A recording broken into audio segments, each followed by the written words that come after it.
हिंदू धर्म ग्रंथों में हर एकादशी का अपना अलग महत्व होता है। इन्हीं अलग अलग विशेषताओं के कारण इनके नाम भी भिन्न भिन्न रखे गए हैं। प्रत्येक वर्ष में 24 एकादशी होती है। मल मास की एकादशियों को मिलाकर इनकी संख्या 26 हो जाती है।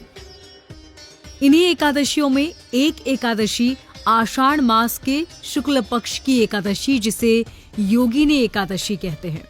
योगिनी एकादशी का उपवास रखने से समस्त पापों का नाश होता है और इस लोक में भोग और परलोक मुक्ति भी मिल जाती है। जो मनुष्य योगिनी एकादशी व्रत कथा का व्रत रखने के बीच रसपान करता है, उसके समस्त पाप नष्ट हो जाते हैं और भगवान विष्णु और माता लक्ष्मी की अपार कृपा बरसती है। तो आइए सुनते हैं योगिनी एकादशी व्रत कथा। महाभारत काल की बात है। एक बार धर्मराज युधिष्ठिर ने भगवान श्री कृष्ण से कहा, हे त्रिलोकनाथ, मैंने ज्येष्ठ माह के शुक्ल पक्ष की निर्जला एकादशी की कथा सुनी। अब आप कृपा कर आषाढ़ माह के शुक्ल पक्ष की एकादशी की कथा सुनाइए और इसकी क्या महत्वता है, मुझे विस्तार पूर्वक बताइए। श्री कृष्ण ने कहा, हे पांडुपुत्र, आषाढ़ माह की कृष्ण पक्ष की एकादशी का नाम योगिनी एकादशी है। इसके व्रत से सभी पाप नष्ट हो जाते हैं। ये व्रत इस लोक में भोग और परलोक में मुक्ति देने वाला है। हे धर्मराज, ये एकादशी तीनों लोकों में प्रसिद्ध है।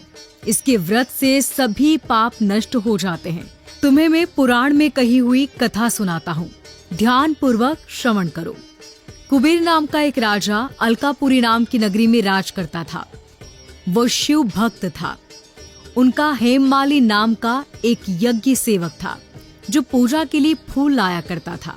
हेममाली की विशालाक्षी नाम की अति सुंदर पत्नी थी।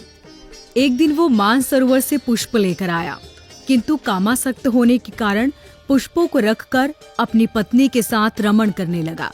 इस भोग विलास में दोपहर हो गई। हेममाली की राह देखते देखते जब राजा कुबेर को दोपहर हो गई तो उसने क्रोध पूर्वक अपने सेवकों को आज्ञा दी कि तुम लोग जाकर पता लगाओ कि हेममाली अब तक पुष्प लेकर क्यों नहीं आए। जब सेवकों ने उनका पता लगा लिया तो राजा के पास जाकर बताया कि हे राजन, वो हेममाली अपनी पत्नी के साथ रमण कर रहा है। इस बात को सुनकर राजा कुबेर ने हेममाली को बुलाने की आज्ञा दी। डर से कांपता हुआ हेममाली राजा के सामने उपस्थित हुआ। उसे देखकर कुबेर को अत्यंत क्रोध आया। राजा ने कहा, अरे अधम, तूने मेरे परम पूज्य देवों के देव भगवान शिव का अपमान किया।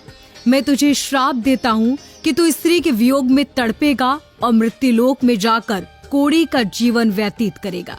कुबेर के श्राप से वो तुरंत स्वर्ग से पृथ्वी पर आ गिरा और कोड़ी हो गया। उसकी पत्नी भी उससे बिछड़ गई। मृत्युलोक में आकर उसने अनेक भयंकर कष्ट भोगे, किंतु शिव की कृपा से उसकी बुद्धि मलिन न हुई और उसे पूर्व जन्म की भी सुध रही।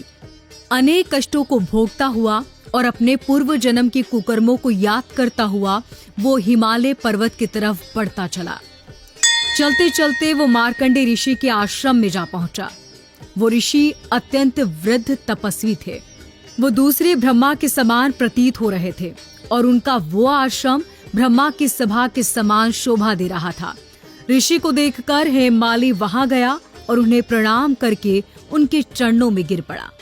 हेममाली को देखकर मार्कंडे ऋषि ने कहा, तूने कौन से पाप किए हैं जिसे तू कोढ़ी हुआ है और भयंकर कष्ट भोग रहा है। ऋषि की बात सुनकर हेममाली बोला, हे मुनि श्रेष्ठ, मैं राजा कुबेर का अनुचर था। मेरा नाम हेममाली है। मैं हर दिन मानसरोवर से फूल लाकर शिव पूजा के समय कुबेर को दिया करता था। एक दिन पत्नी सहवास के सुख में फंस जाने के कारण मुझे समय का ज्ञान नहीं रहा और दोपहर तक पुष्प नहीं पहुंचा सका। तब उन्होंने मुझे श्राप दिया कि तू अपनी स्त्री का वियोग और मृत्युलोक में जाकर कोड़ी बनकर दुख भोगेगा। इस कारण मैं कोड़ी हूँ और धरती पर आकर भयंकर कष्ट भोग रहा हूँ। अतः कृपा करके आप कोई ऐसा उपाय बताइए जिससे मेरी मुक्ति हो।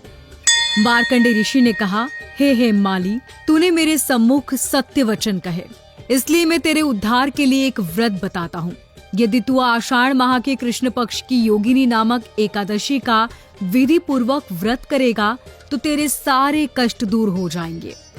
महर्षि के वचन सुन हेममाली अत्यंत प्रसन्न हुआ और उनके वचनों के अनुसार योगिनी एकादशी का विधि पूर्वक व्रत रखने लगा।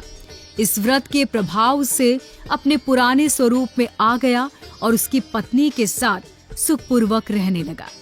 भगवान श्री कृष्ण ने कहा, हे राजन, इस योगिनी एकादशी की कथा का फल 88,000 ब्राह्मणों को भोजन कराने के बराबर है। इसके व्रत से सभी पाप दूर हो जाते हैं और अंत में मोक्ष की प्राप्ति होती है।